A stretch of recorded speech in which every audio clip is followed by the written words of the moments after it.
We will now determine if intermediate value theorem can be used to conclude the following statement, that is f of x equals x power 5 minus 5x plus 1 has 0 on the interval. So let's see how to determine this. Here I have given the intermediate value theorem. It says that if f is a function over the if f is a continuous function over the interval a comma b and k is some number between f of a and f of b, then there exists a number c which lies between a and b such that f of c equals k. So diagrammatically we can understand this. Let's suppose that we have this portion of this f of x, and this is continuous in the closed interval from a to b, and we have some number that is k which lies between f of a and f of b. This value k is lying between f of a and f of b, and then there exists a number c that is the corresponding value of this x value is c, such that f of c equals k. And so this is logically true because k should lie obviously between f of e and f of b, and then f of c equals k.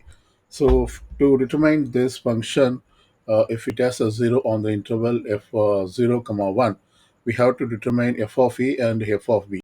So this is a, that is a equals to 0 and b equals 1.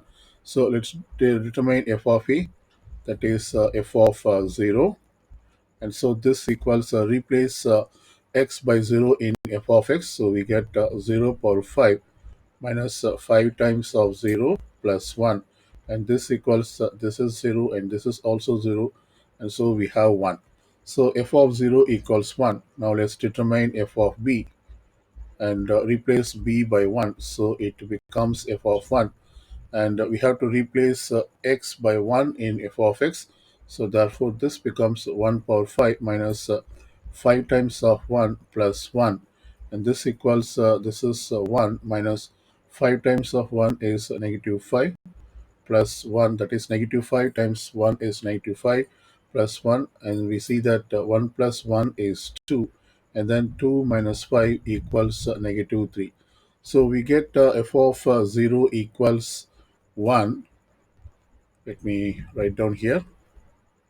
We have f of 0 equals 1, and f of 1 equals negative 3, and so therefore the 0 which means f of some value of x, and this must be 0 because 0 lies between these two numbers, that is this is positive number and negative number, so definitely 0 should lie between these two numbers. And we will also have to understand that this is a continuous function. That is the first criteria that we have to check, because this is a polynomial function. Definitely this function is continuous on this given interval. So therefore we see that it satisfies the condition for the f of for the intermediate value theorem, and so we definitely see that the 0 lies between these two intervals, that is 0 comma 1, and so we can see that the function is continuous over 0 comma 1, and f of 0 is greater than 0. Yes, 1 is greater than 0, and f of 1 is less than 0, that is f of 1 is negative 3, so this is less than 0, and so these two are true. So therefore f of x has a 0 on the interval 0 comma 1 by the IVD. So therefore this is the correct answer choice.